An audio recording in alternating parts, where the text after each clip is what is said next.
Good evening, and welcome to Bedtime Biographies, where we relax to the stories of remarkable lives, all while drifting off to sleep. Tonight, we unravel the story of one of history's most paradoxical figures, a man whose face became the ultimate symbol of rebellion, plastered on dormitory walls from Berkeley to Beijing and worn on t-shirts by people who have no idea what he stood for. He was a doctor who became a killer, a man who helped liberate Cuba, then left paradise to die in a Bolivian ditch. His enemies shot him in 1967, thinking they could bury the revolution with his body. Instead, they created an immortal. Ernesto Guevara, known to the world simply as Che, became more powerful dead than he'd ever been alive. Before we start, a quick note. Playing ads is what lets us keep bringing you new bedtime biographies every week.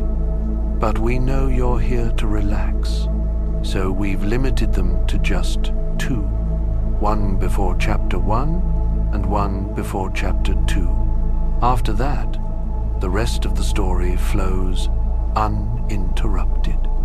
And if these quiet explorations help you unwind, please consider liking and subscribing. It helps other restless minds find these stories.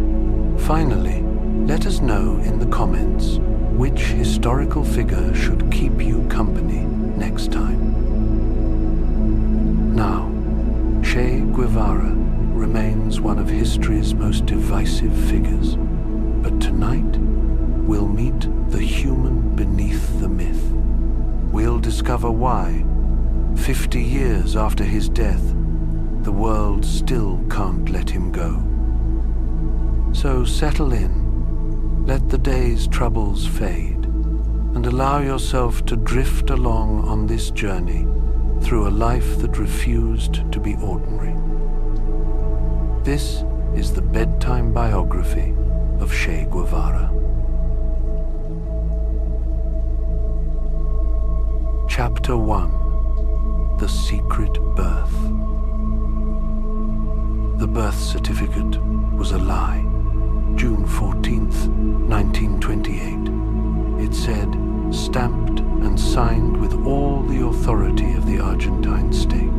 But baby Ernesto had actually arrived a month earlier, on May 14th, squalling into the world with a secret already wrapped around him. His mother, Celia, needed that lie desperately. 3 months pregnant at her wedding wasn't just embarrassing in 1920s Argentina. It was social suicide, the kind of scandal that could destroy a family's standing forever. So, a family friend, a doctor with flexible ethics and steady hands, adjusted the paperwork, one small fiction, to protect a family's reputation, to keep the whispers at bay. Both parents came from aristocratic stock. Ernesto Guevara Lynch, the father, carried adventure in his bones and an imagination that stretched beyond reason. His great-grandfather had been one of South America's richest men, though that fortune had long since scattered. Celia de la Serna was true Argentine blue blood. One ancestor had ruled as Spanish royal viceroy of colonial Peru. So the newlyweds fled Buenos Aires and its wagging tongues. They headed for Misiones province, remote as anywhere in Argentina. Using Celia's inheritance, they carved out a yerba mate plantation from the jungle Puerto Caraguatay they called their homestead. Here, among the howler monkeys and endless rain, no one asked questions about wedding dates.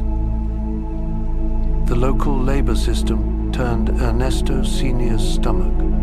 Workers called mensu lived trapped in debt, bondage, their wages stolen before they earned them through company store schemes and rigged accounting. Most plantation owners loved the system. Not Guevara Lynch, he insisted on paying his workers in actual cash, not company scrip.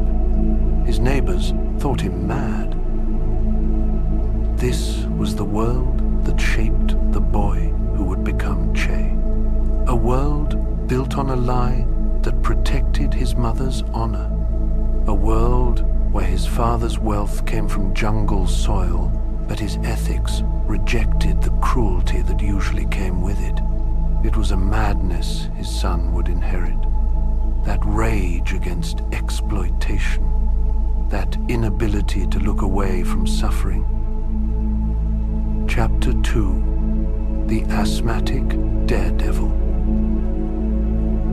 At age 2, a cold swim changed everything. His parents had taken him to the beach, and the water was colder than expected.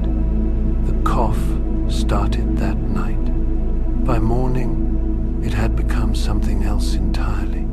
The doctor's diagnosis landed like a punch. Chronic asthma for life. The attacks would come without warning. His chest would tighten, his breathing turning into desperate gasps. Some nights, his parents would find him sitting upright in bed, fighting for air, his lips tinged blue. His illness ruled out any return to the damp climate of Misiones, and even their home in San Isidro, near the Rio de la Plata, proved too humid for him. On the advice of doctors, the Guevaras packed up and moved to Alta Gracia, a spa town famous for its dry climate. They lived in several houses there. Villa Chichita first, then Villa Nidia. Each move was another attempt to find the perfect spot, the magic combination of altitude and air that might let their son breathe easier.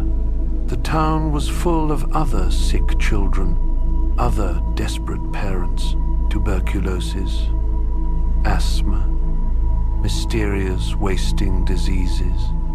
Alta Gracia was where you went when nowhere else could help.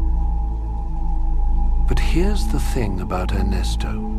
The asthma might have pinned him to his bed for days at a time, might have turned him into a voracious reader who devoured everything from adventure novels to philosophy. But when he could stand, when his lungs allowed it, he transformed into something else. A daredevil, a maniac, a kid who seemed determined to dare death to take him. He joined the local gangs, the barras that ruled the streets of Alta Gracia. They fought with stones and slingshots, defending their territories with the seriousness of real warriors. Ernesto, wheezing and skinny, threw himself into every battle. When other kids backed down, he pushed forward. When they hesitated at the edge of danger, he jumped. His stunts became legendary. He'd hang by his hands from railroad trestles while trains thundered overhead. He drank ink on a dare, ate chalk in class just to horrify his teachers. Once, knowing a strict teacher was about to spank him, he slipped a brick into his shorts. When her hand came down, she howled in pain. He took his punishment without flinching. The Guevara household itself was a kind of contained chaos. His mother, Celia, was a local scandal, one of the first women in Alta Gracia to drive a car, to wear trousers in public. The house overflowed with books, papers, unwashed dishes, and random children from every social class. They made friends with the golf caddies' kids, the servants' children, anyone interesting enough to hold a conversation. But behind the bohemian facade, the family was cracking. His parents fought constantly, terrible screaming matches that echoed through the house. Money was always tight, his father's schemes always falling through, and there were the women, always other women. Young Ernesto would flee into the countryside when the shouting started, disappearing for hours among the hills.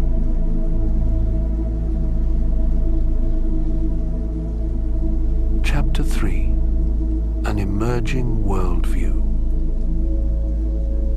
The Spanish Civil War exploded when Ernesto was 10, and it lit something inside him that would never go out. His family huddled around the radio every evening following the Republic's desperate fight against Franco's fascists.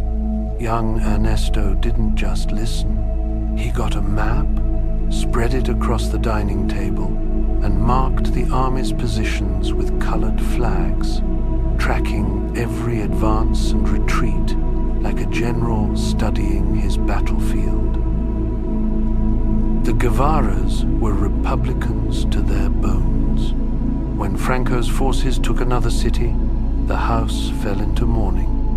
When the Republic scored a rare victory, they celebrated like it was carnival.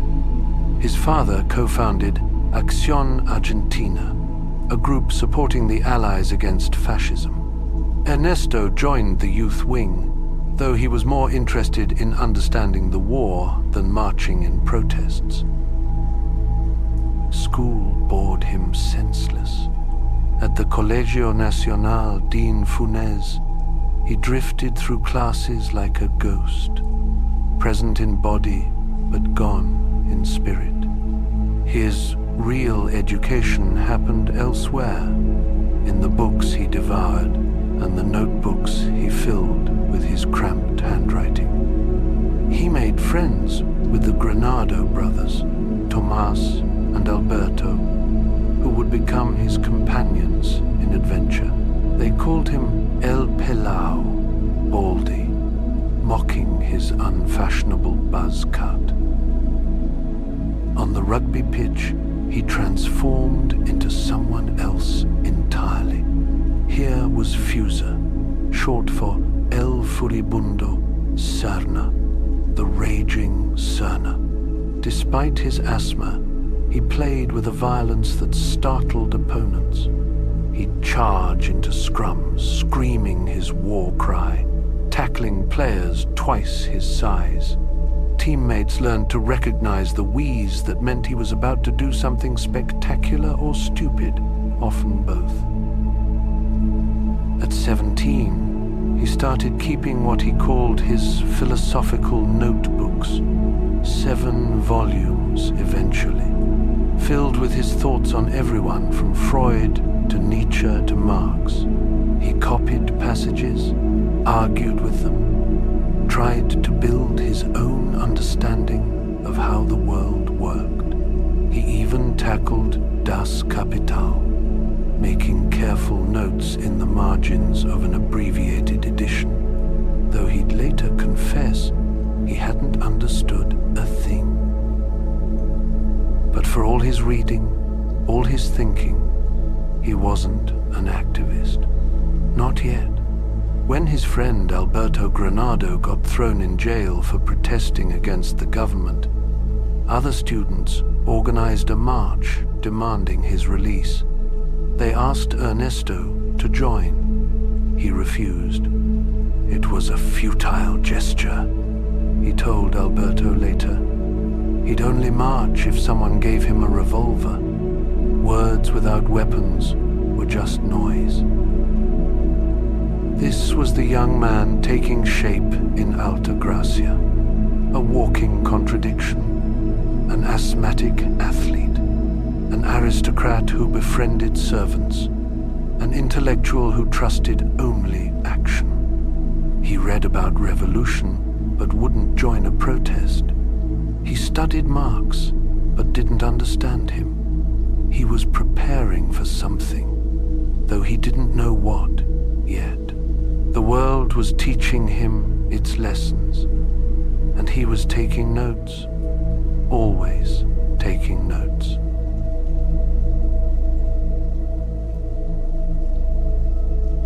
Chapter 4: The Motorcycle Diaries. In 1952, at age 23, Che climbed onto a leaky Norton 500 motorcycle named La Poderosa, the Powerful One. He sat behind his friend Alberto Granado, 29, and ready for adventure. They had grand plans to ride from Argentina to North America. The bike had other ideas. It would give out completely in southern Chile, but not before giving them the journey that would change everything. To survive, they became con artists of necessity. They told anyone who'd listened that they were leprology experts traveling South America to study treatment centers. The lie worked better than they'd dreamed. Newspapers ran headlines about 2 Argentine experts in leprology travel South America. They'd show up at hospitals, nod seriously at equipment they didn't understand, and accept free meals from grateful directors. The journey was one disaster after another, each more ridiculous than the last. At a village dance in Chile, drunk on pisco and confidence, Che tried to lead a married woman outside. Her husband and his friends disagreed with this plan. The 2 Argentines ran through the night, stones flying past their heads, Che's wheezing laughter echoing through the darkness. But between the comedy came moments that stripped the laughter away. In the Atacama Desert, they met a communist miner and his wife, shivering in the cold night. The couple had been blacklisted, marked as troublemakers for wanting decent wages. They moved from mine to mine, looking for work, finding only closed doors. Che gave them his blanket and lay awake watching them huddle together.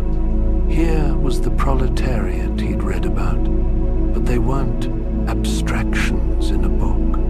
They were freezing humans with names and faces.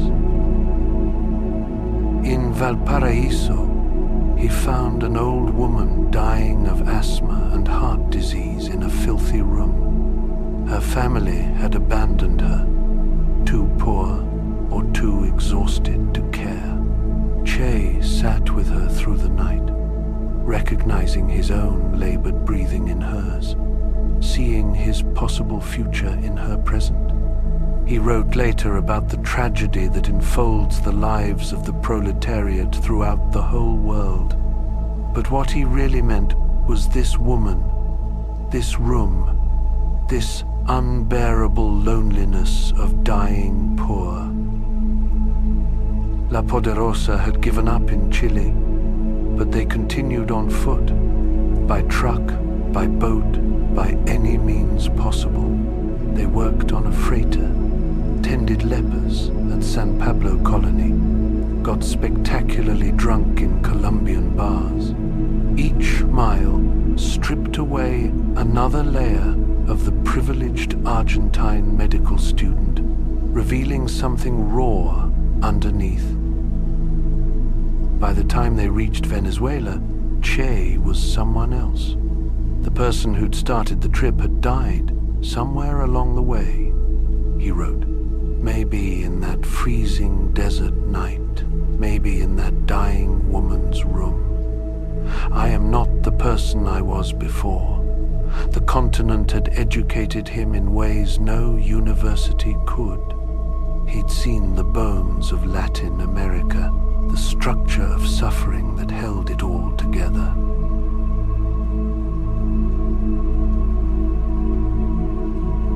Chapter 5. A terrible shower of cold water. In 1953, Che headed for Guatemala like a moth to flame. President Jacobo Arbenz was trying something impossible there, a social revolution through democratic means. Land reform, labor rights, dignity for indigenous peoples. Che had to see it, had to understand if change could happen without bullets. He dragged along his friend Calica Ferrer, who mostly wanted to chase girls and drink beer but came anyway. Guatemala City throbbed with political exiles from across Latin America. Every cafe housed a different faction, arguing about revolution over cheap coffee. Che found his people immediately. There was Hilda Gadea, a Peruvian exile with Chinese ancestry and a mind sharp as broken glass. She worked for Arbenz's government and knew everyone worth knowing. There were the Cubans who'd survived Fidel Castro's suicidal attack on the Moncada barracks, still bleeding from their defeat, but already planning the next round. The Argentine lawyer Ricardo Rojo showed up too, and they'd spend nights dissecting Latin America's problems like medical students over a corpse. But mostly, Che watched Arbenz try to build his new Guatemala, fascinated by this attempt to redistribute United Fruit Company land to peasants who'd worked it for generations. The American company owned more of Guatemala than Guatemala did. Arbenz wanted to change that. Then came June 1954. The CIA had been busy spending millions to paint Arbenz as a communist threat. They hired mercenaries, called them the Liberation Army. They flew planes over the capital, dropping propaganda leaflets and the occasional bomb. They broadcast lies on pirate radio stations. The psychological warfare was brilliant, making a few hundred mercenaries seem like thousands. Che tried to join the resistance, showing up at government offices demanding a rifle. But Arbenz's people were paralyzed, torn between fighting and negotiating. The president refused to arm the people, afraid of civil war, still believing in rules and laws, while his enemies believed only in power. Che watched this fatal hesitation with growing disgust. Here was the revolution's crucial moment, and everyone was checking the Constitution instead of checking their ammunition. The end came fast. The army turned against Arbenz, and he resigned rather than fight.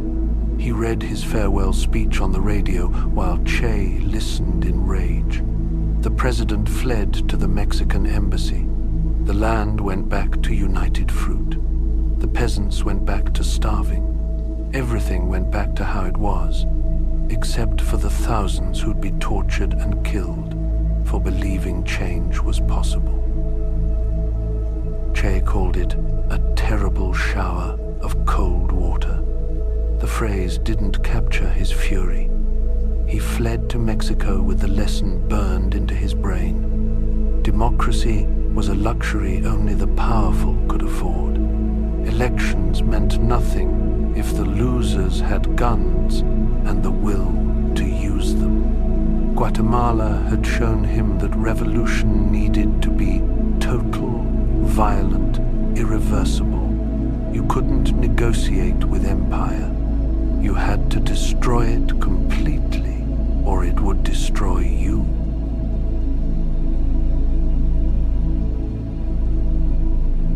Chapter 6.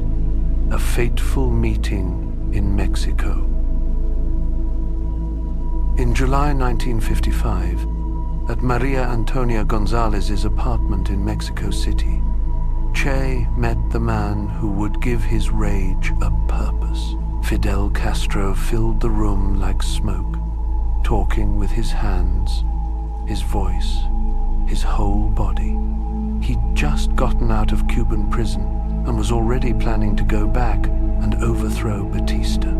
The audacity was breathtaking. Che was hooked immediately. They talked through the night, Fidel painting pictures of Cuba's corruption, its casinos and brothels serving American tourists, while peasants starved in the countryside. By dawn, Che had agreed to join as the expedition's doctor.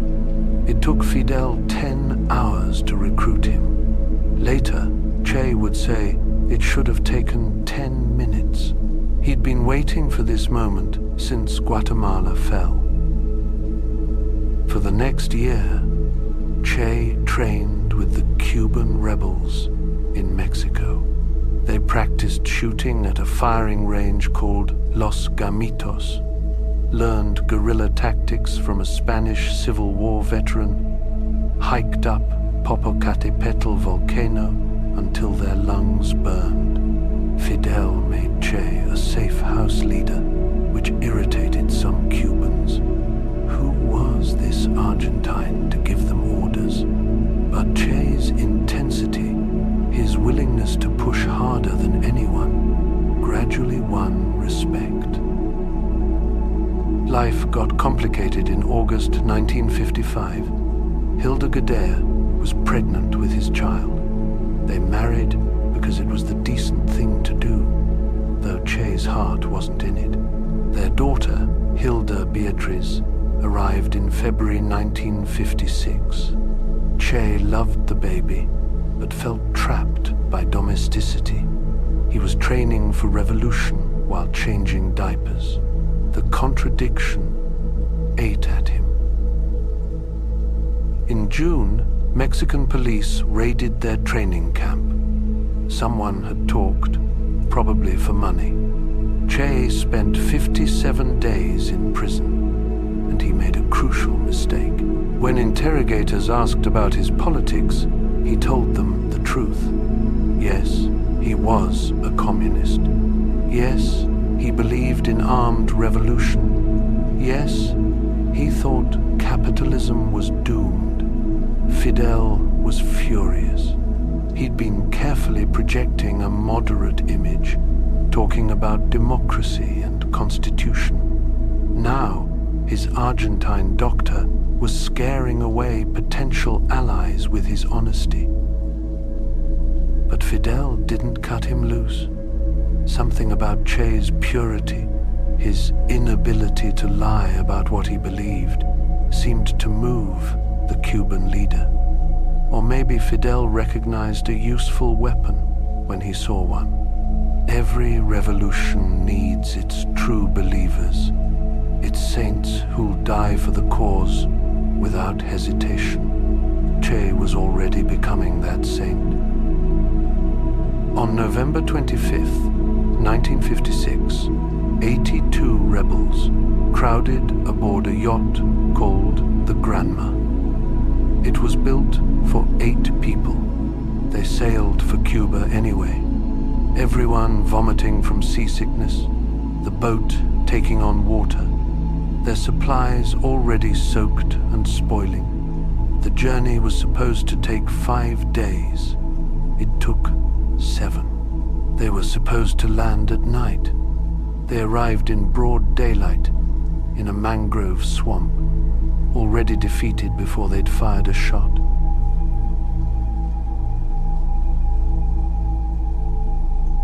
Chapter 7.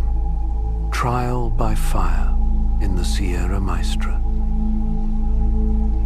3 days after landing, they walked straight into hell.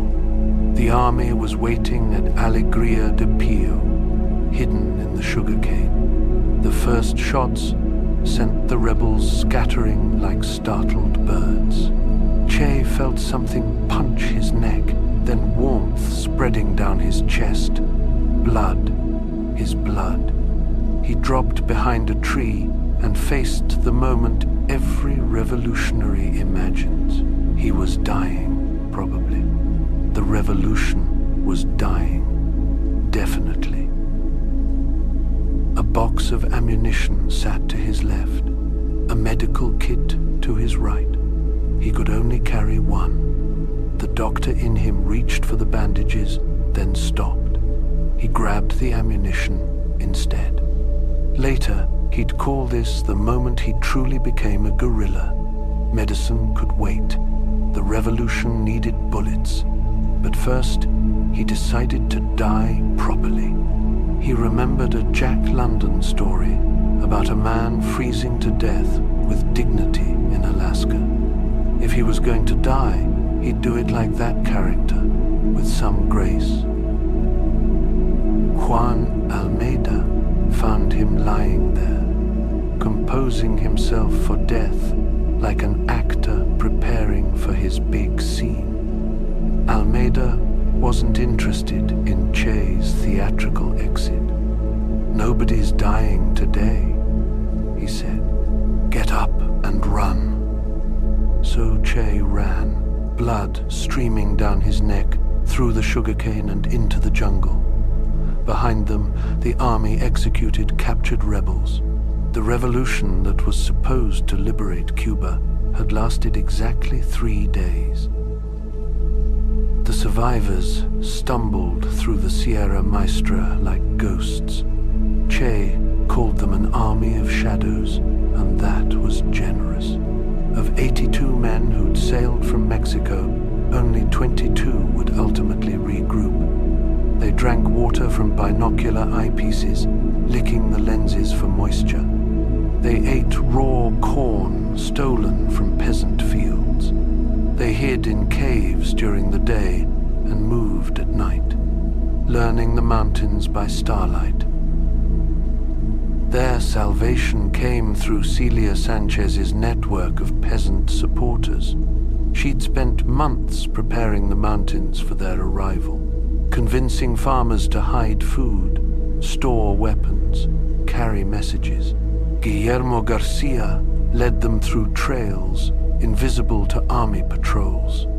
Slowly, painfully, they found each other.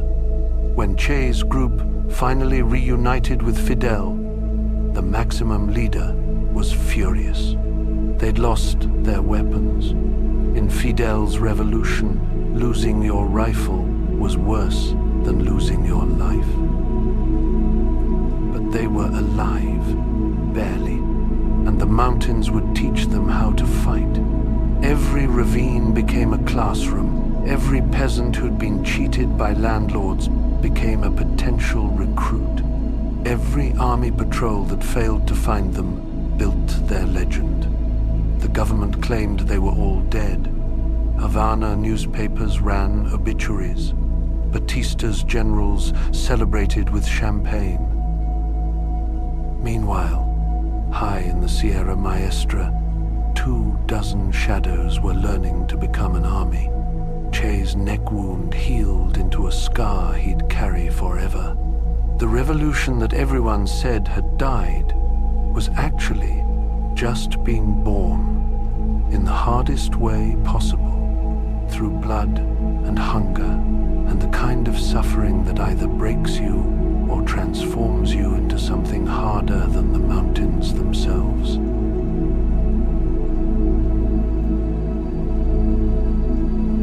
Chapter 8. Forging a Comandante. The peasant guide seemed nervous that morning, sweating more than the climb warranted. His name was Eutimio Guerra, and he'd been leading rebels through the mountains for weeks. But something was off. Che noticed it first. That smell of betrayal that hung around a man about to sell his comrades.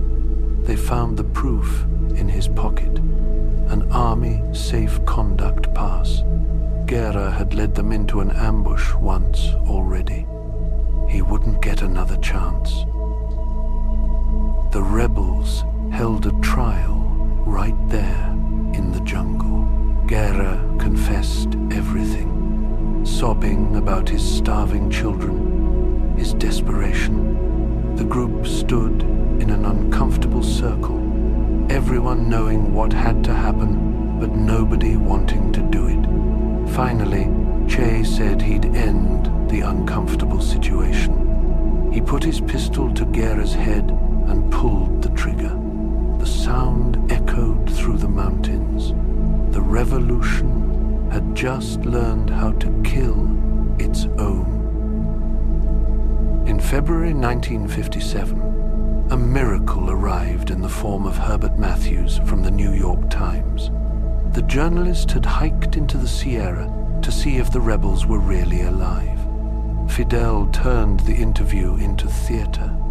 He had the same fighters march past multiple times in different clothes, making his tiny force look like an army.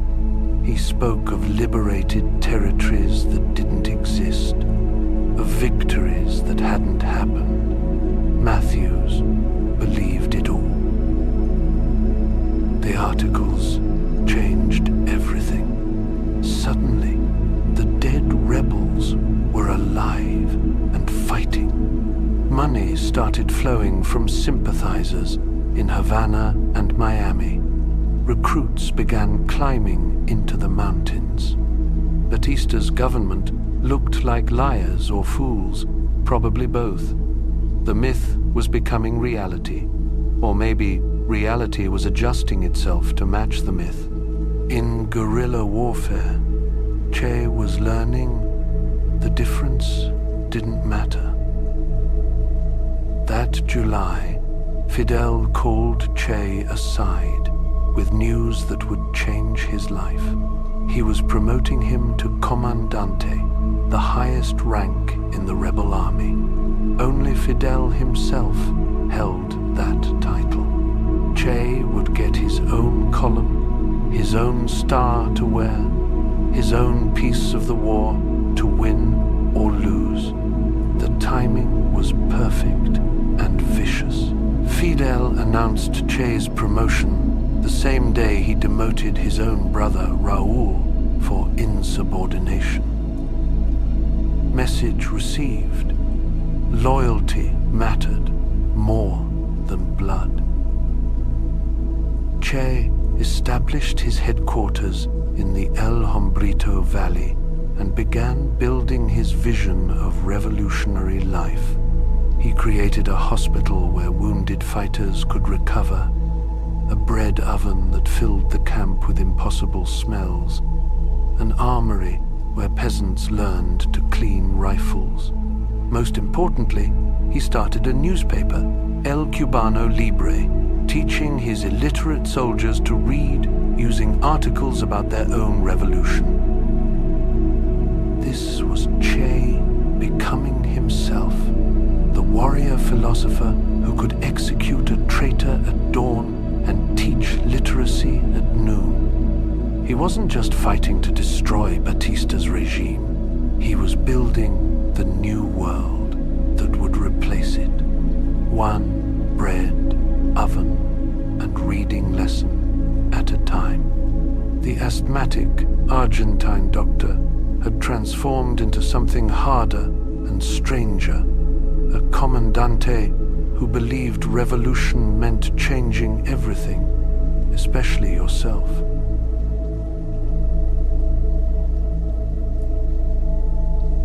Chapter 9: The Battle of Santa Clara. In August 1958, Fidel gave Che an impossible order. Take your column out of the mountains and march across Cuba to Las Villas province. Cut the island in half. The 6-week march through swamps and open plains turned his men into walking skeletons. They ate their horses, then their leather belts, then nothing. Government planes strafed them during the day. Mosquitoes ate them alive at night. Che called them an army of shadows again, but this time the shadows were winning.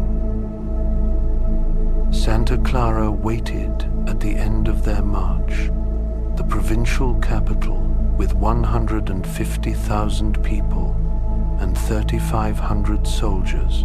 Che had 340 rebels, most of them peasants who'd learned to shoot in the mountains.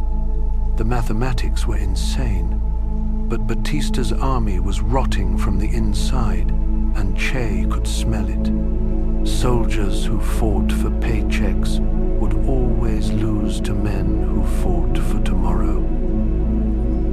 The key to the city was an armored train Batista had sent as reinforcement. 22 cars loaded with weapons, ammunition, and 350 soldiers. It sat on the tracks like a metal dragon, supposedly invincible. Che studied it through his binoculars and saw a coffin on wheels. He ordered his men to get a bulldozer from the university. They'd tear up the tracks and let physics do the rest. On December 29th, the trap was ready. The train came thundering toward the city and hit the broken rails at full speed. Cars jackknifed and derailed, smashing into each other like dominoes made of steel. Che's rebels attacked with Molotov cocktails, turning the armored cars into ovens.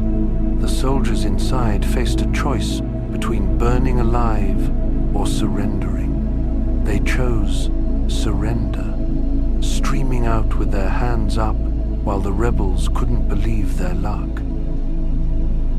The train's fall broke Santa Clara's will to fight. Soldiers started deserting by the platoon. The police chief switched sides. Even the local mob boss offered to help. Che kept pushing, leading from the front, despite fracturing his elbow falling from a war. His arm hung useless in a sling, but his voice never stopped, coordinating attacks on the police station, the jail, the provincial palace. By New Year's Eve, Batista understood what everyone else already knew. The war was over. He packed his bags with stolen millions and fled to the Dominican Republic at 3 a.m, leaving Cuba like a thief. The news reached Santa Clara at dawn. Che had taken the city. The revolution had won. The impossible had happened. In the central plaza, rebels fired their rifles into the air while people poured into the streets. Che stood watching, his broken arm throbbing, already thinking about what came next. Taking power was one thing. Building a new world was another. The real revolution, the one that happened inside people's heads, hadn't even started yet.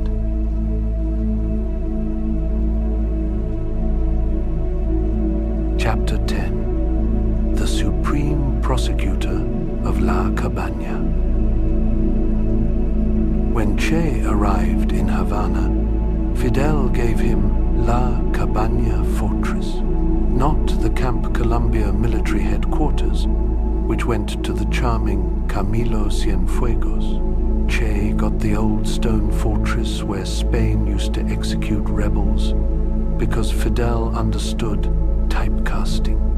The revolution needed someone to clean house, to be the cold face of revolutionary justice. Che was perfect for the part. As Supreme Prosecutor, he oversaw the trials that would define the revolution's first months. Every night, the fortress filled with alleged war criminals, torturers who'd pulled fingernails for Batista, informers who'd sold their neighbors for 20 pesos. Che delegated the actual trials to men like Miguel Angel Duque de Estrada, but he kept the final word on death sentences. The power of life and death reduced to his signature on a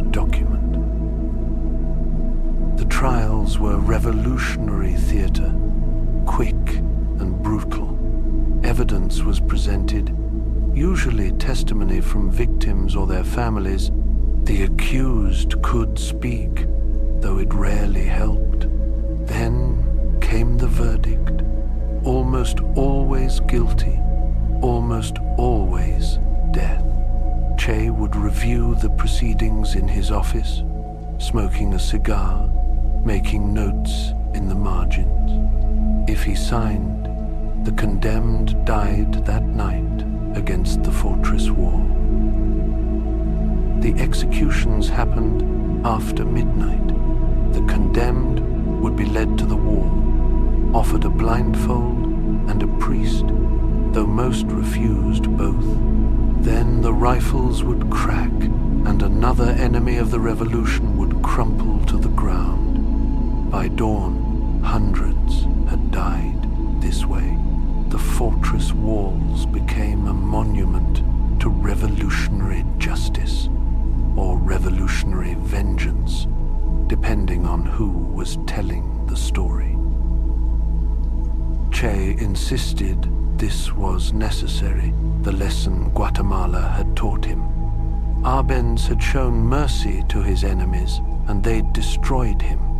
The revolution couldn't afford such weakness. Every executed torturer was a future coup that wouldn't happen. Every dead informer was a CIA plot that couldn't take root. This was prevention disguised as punishment, surgery pretending to be justice. His father visited from Argentina, disturbed by what his son had become.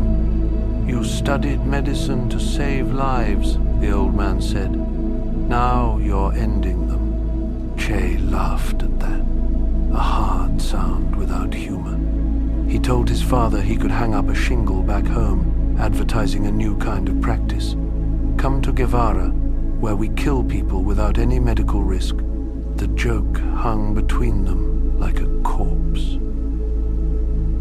His actions followed him everywhere now. He signed papers in his office while others did the shooting. But everyone understood that his signature was the real weapon. His pen killed more enemies of the revolution than his rifle ever had.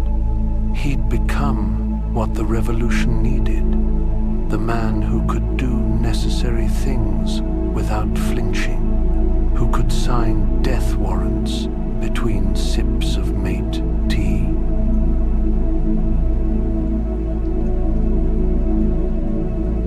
Chapter 11. Building the New Man. They made him president of the National Bank, which was Fidel's idea of a joke. Che knew nothing about banking, except that he hated banks. When he signed the new peso notes, he scrawled just Che instead of his full name, like a graffiti artist tagging currency. Every bill that passed through Cuban hands carried his mockery of monetary authority. Later, they gave him the Ministry of Industries too. The guerrilla fighter was now running the economy he'd come to destroy. But Che had bigger plans than sugar quotas and production targets. He wanted to build the new man, the communist human who would work for love, not money. Material incentives were capitalist poison, he insisted. Soviet-style bonuses and rewards just created socialist greed. The true revolutionary worked 16-hour days because the work itself was the reward. He transcended selfishness, dissolved his ego into the collective, become a piece of the revolution's machinery. He practiced what he preached with the fervor of a monk. He lived on his tiny commandante's salary, refusing the mansions and cars other revolutionary leaders grabbed. When his deputy Orlando Borrego showed up in a Jaguar sports car, Che made him return it immediately. "That's not how revolutionaries live," he said. "We're examples, not exceptions." Borrego later said working for Che was like working for Jesus Christ if Jesus had been armed and angry. The Soviet advisors thought he was insane. They'd been building socialism for 40 years with production bonuses and penalty systems. Now this Argentine doctor was telling them they'd been doing it wrong. During one meeting, Che told a room full of Soviet economists that their system was doomed. "You're just creating state capitalism," he said. "In 50 years, you'll be back where you started." The room went silent. Nobody criticized the Soviets, especially not while taking their oil and weapons. He told friends the Soviet Union was a pigsty, a betrayal of everything Marx had imagined. They'd replaced Wall Street with the Kremlin, but kept the same rotten heart, the belief that people only worked for personal gain. The Soviets were building socialism with capitalist tools, like trying to perform surgery with a machine gun. It could work, technically, but the patient wouldn't survive. For officials who didn't meet his standards, he created a rehabilitation camp at Guanacabibs. Not a prison, exactly, but a place where bureaucrats guilty of laziness or corruption could rediscover their revolutionary spirit through hard labor. Cut sugarcane for a few months and remember why the revolution happened. Some called it cruel. Che called it medicine. He was trying to transform human nature itself to prove that people could be more than selfish animals scrambling for advantage. Every policy, every speech, every punishment was part of this grand experiment. Could you build a society where people worked for each other instead of themselves? Could you create humans who'd forgotten how to count their money? Che believed you could, had to believe it, because otherwise the revolution was just changing the color of the flag while everything else stayed the same.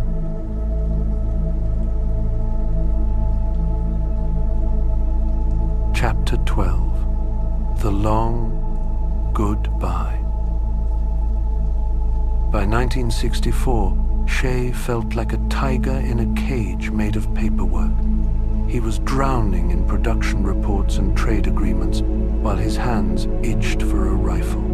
The revolution had won, and winning was killing him. He'd become what he'd never wanted to be, a bureaucrat with a gun permit.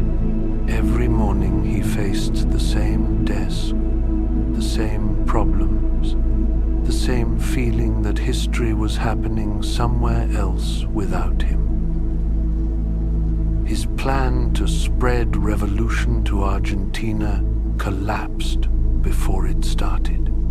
He trained his protégé, Jorge Ricardo Massetti, sent him south with weapons and hope.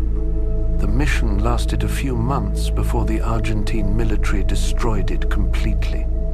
Massetti vanished into the jungle, probably dead, certainly defeated.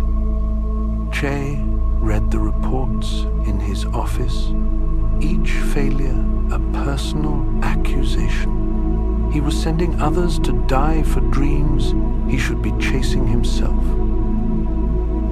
Then came February 1965 in Algiers. Che stood before an audience of African revolutionaries and lit a match under his own feet. He denounced the socialist countries for their tacit complicity with imperialist exploitation. The Soviets were no better than the Americans, he said, using aid as chains, turning liberation movements into puppet shows. The audience loved it. Moscow was furious. Fidel was trapped between his most famous revolutionary and his only source of oil. He returned to Cuba on March 15th and disappeared like smoke. No explanation, no public farewell, just absence where Che used to be. Rumors flew through Havana. He was dead. He was in an insane asylum. Fidel had killed him. The CIA had killed him. He'd killed himself. The truth was simpler and stranger. He was in a safe house, growing a new face, becoming someone else entirely. On October 3rd, Fidel read Che's farewell letter on television. The whole country stopped to listen. Che renounced everything: his Cuban citizenship, his government positions, his rank of comandante. "Other nations of the world call for my modest efforts," he wrote. "The most difficult hours await me." He was leaving to fight where he was needed, wherever that might be. The letter was his divorce from Cuba, from safety, from any future that didn't involve dying for the revolution. He left letters for his parents too, trying to explain the unexplainable. For his 5 children, each got a note calibrated to their age. Be good revolutionaries. Study hard. Remember your father loved you. For his wife, Alida, he recorded himself reading love poems onto tape, his voice cracking occasionally. These were the sounds of a man saying goodbye to everything, burning his bridges while standing on them. He'd already left Cuba secretly, heading for Africa with a fake passport and a mission that made no sense to anyone but him. He had to prove the new man could exist by becoming him completely. No safety net, no retreat, no life except revolution. He was 36 years old and starting over, the eternal guerrilla who couldn't stop fighting because stopping meant admitting the dream was just a dream.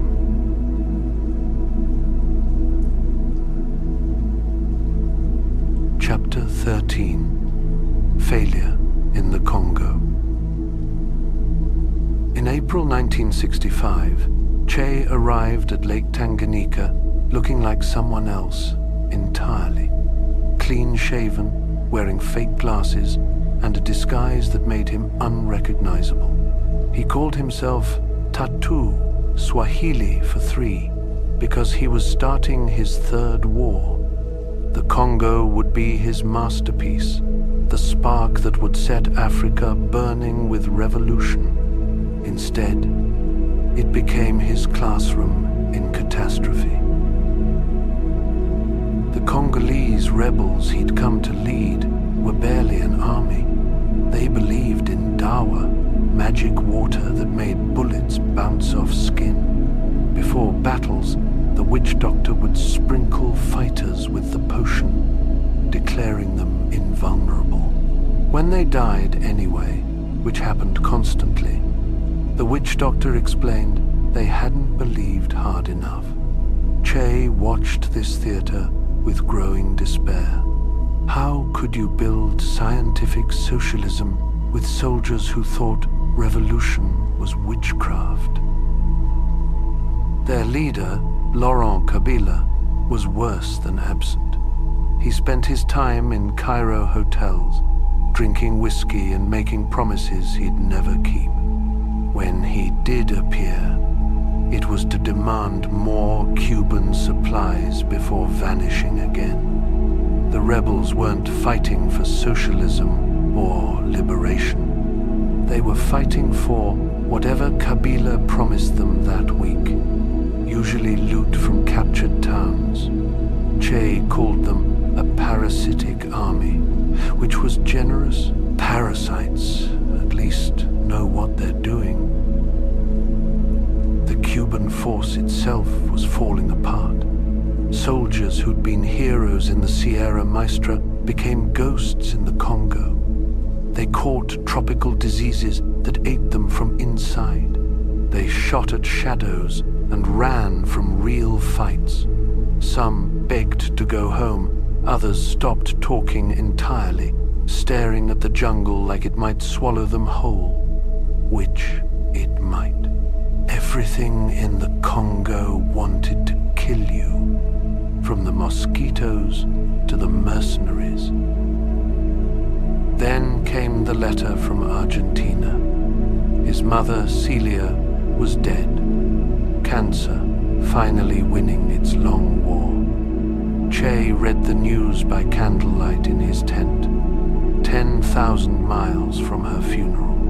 He couldn't even mourn properly, surrounded by soldiers who needed him to be steel, not flesh. He poured his grief into his diary, writing about failure and death, about revolutions that existed only in his imagination. The end came in November, 7 months after it began. The Congolese government forces, backed by white mercenaries and American weapons, were closing in. The rebellion collapsed like wet paper. Che ordered his Cubans to retreat across Lake Tanganyika, a midnight evacuation that felt like running away. Some Congolese fighters tried to come with them. There wasn't room. They had to be left behind. Another betrayal to add to his collection. Later, hiding in Prague, Che wrote his account of the mission. He called it Pasajes de la Guerra Revolucionaria Congo, and began with brutal honesty. This is the story of a failure. Every page that followed explained how revolution could die from 1,000 small surrenders. The Congo had taught him that will alone wasn't enough. You needed the right conditions, the right people, the right moment. He'd had none of them.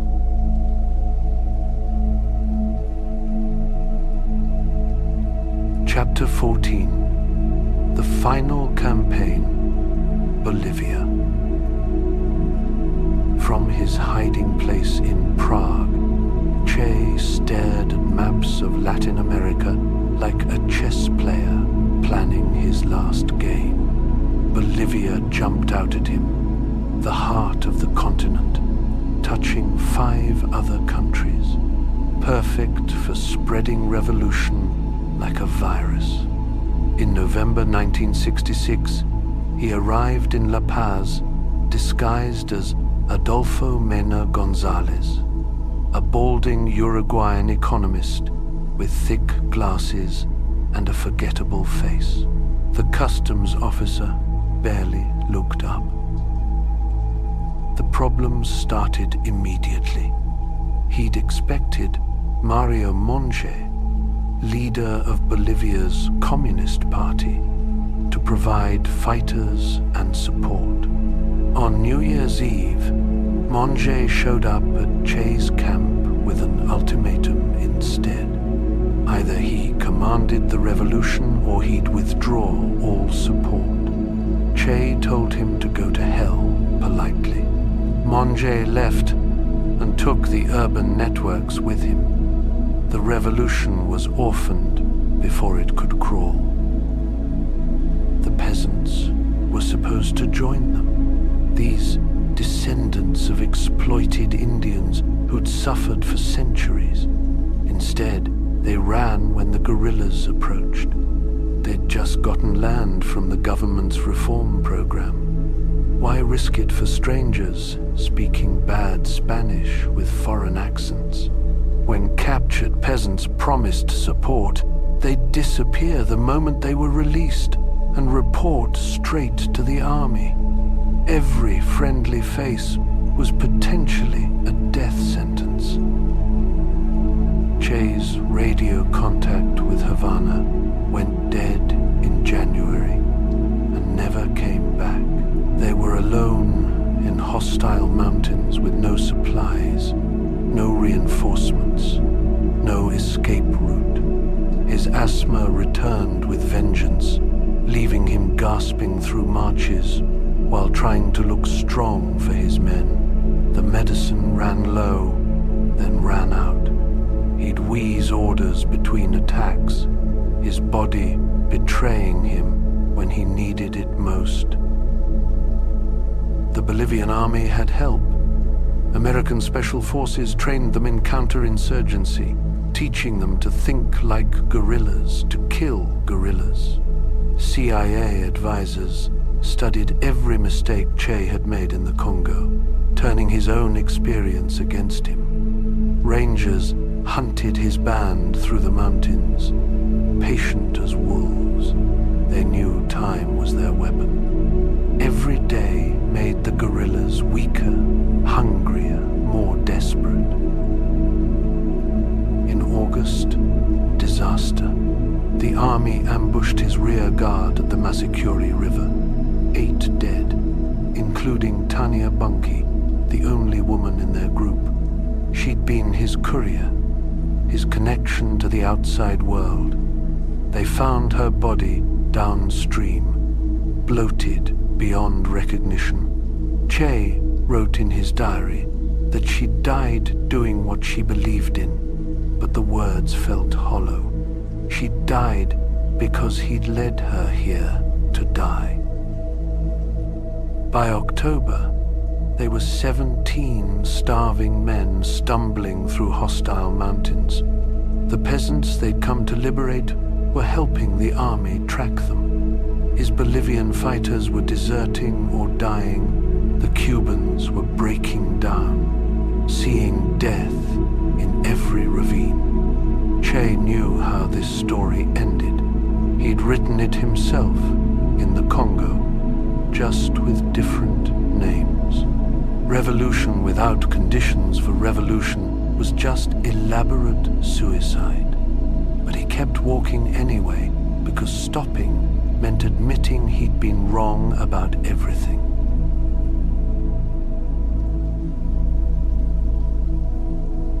Chapter 15. Execution and Resurrection. October 8th, 1967. The Quebrada del Churro ravine was supposed to be their escape route. Instead, it became a trap with walls of stone. The Rangers appeared on the ridges above like they'd been waiting forever. Che's M2 carbine took a bullet that destroyed it completely, leaving him with a useless piece of metal. Shrapnel tore into his leg. He tried to run, but the earth itself seemed to grab him. When Sergeant Bernardino Huanca found him, Che said the words that would echo through history. "Don't shoot. I'm Che Guevara. I'm worth more to you alive than dead." They dragged him to La Higuera, a nothing village with a one-room schoolhouse that would become famous for what happened inside it. Captain Gary Prado couldn't believe they'd actually caught him. This mythical figure looked like a broken vagrant, filthy, wounded, deflated. Che told Prado simply that he'd failed, that it was all over. The revolution that was supposed to set South America ablaze had ended in a dusty classroom with bullet holes in the walls. Felix Rodriguez arrived the next morning, a Cuban exile working for the CIA. He had a camera and orders from Langley to keep Che alive for interrogation. But the Bolivian High Command had different plans. President Barrientos wanted the problem to disappear. No trial, no speeches, no chance for Che to become a living symbol. Rodriguez got on the radio and heard the code words. 500, 600. Che would die at 1:10 that afternoon. They sent Sergeant Mario Terran to do it, but he couldn't at first. He stood in the doorway, rifle shaking, staring at this man who terrified governments. Che told him to shoot, that he was only killing a man. Terran left and had to be ordered back. The second time, he drank for courage. At 1:10 exactly, he fired a burst into Che's chest. The heroic gorilla crumpled against the dirt floor, his eyes still open, still seeing something nobody else could see. They strapped his body to a helicopter skid and flew it to Valle Grande, displaying it on a concrete laundry sink in the hospital. Photographers noticed how he looked like Christ in those Renaissance paintings, wounded and sacrificial. The same soldiers who'd hunted him now reached out to touch his hair, like he might pass on some power. Nuns snipped locks for keepsakes. Everyone seemed to understand they were looking at something larger than a dead revolutionary.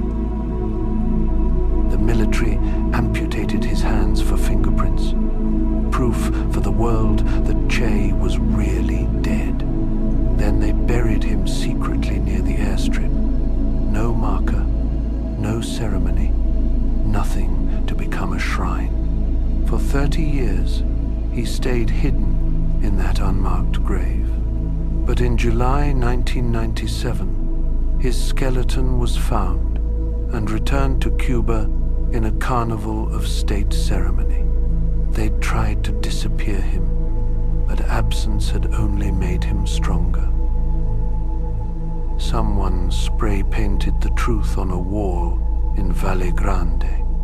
Che, alive as they never wanted you to be.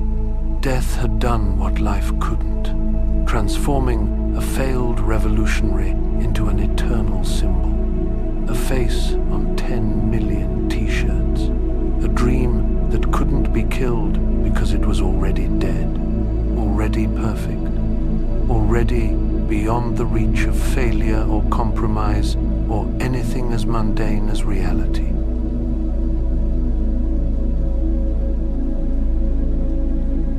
Epilogue: The Immortal Rebel. They buried Che in 1967, but he wouldn't stay dead.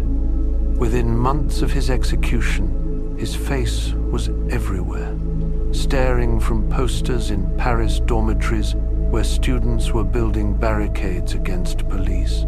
May 1968. And French revolutionaries who'd never touched a rifle carried his image through tear gas and broken glass.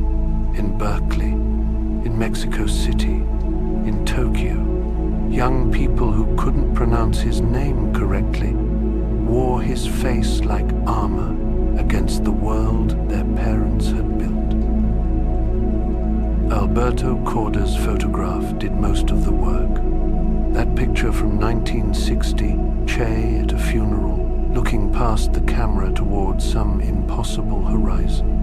Corder never copyrighted it, said the revolution shouldn't be commodified, so it spread like wildfire, reproduced endlessly, each copy making him more myth than man.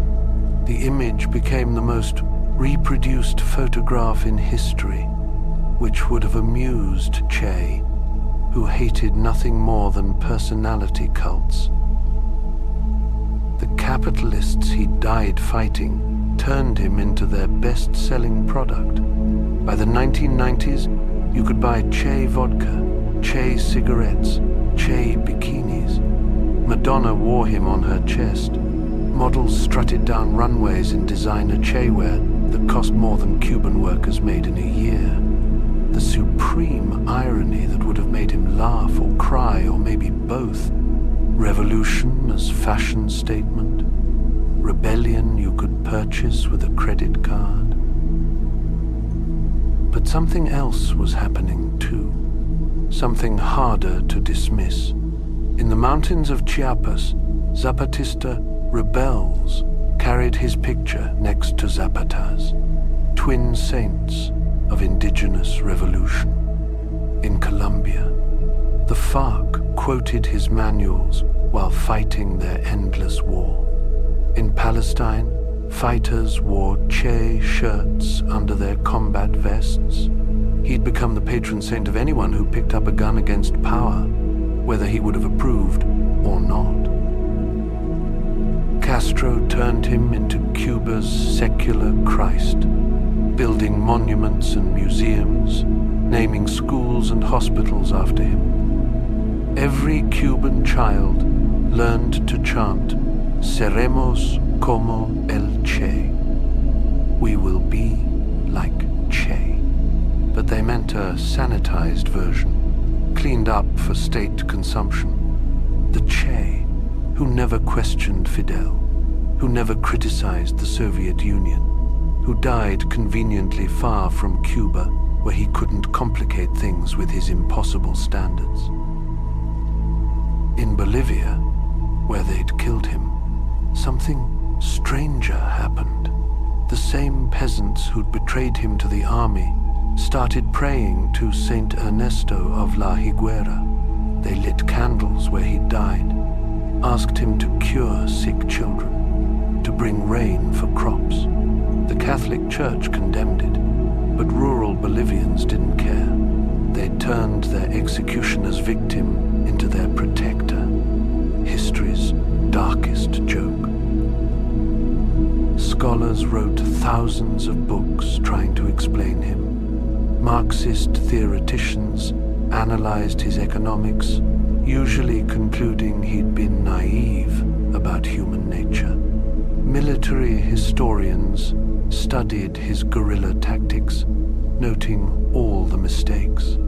Psychologists diagnosed him posthumously with everything from narcissism to Christ complex. Everyone had a theory about why he'd failed, but nobody could explain why he wouldn't disappear. Because here's what survived beyond the bullets and the books and the boutique revolution merchandise. The idea that someone born into comfort could choose discomfort for principle. That a doctor could become a killer for kindness. That failure might be more honorable than success if you failed attempting the impossible. Every generation since his death had discovered him anew, finding in that frozen face whatever they needed to find. Hope, usually, or permission to hope, which amounts to the same thing. 50 years after they shot him in that schoolhouse, Che had become exactly what he'd never wanted to be, and everything he'd always been. A symbol emptied of specific meaning, filled with whatever meaning people required. The teenager in Tehran wearing his face didn't know he'd executed deserters. The banker in London with Che coffee mugs didn't know he'd banned Soviet bonuses. They knew only the outline, the shadow, the beautiful corpse who died trying to change the world. Maybe that's enough. Maybe that's how revolutions really work. Not through victory, but through the stories victories leave behind. Che had wanted to create the new man through will and sacrifice.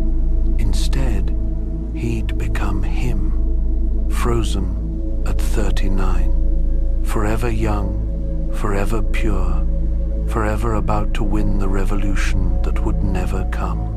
The asthmatic boy from Argentina had found the only cure for his condition. He'd stopped breathing altogether and started living everywhere, in every raised fist and desperate dream, alive as they never wanted him to be.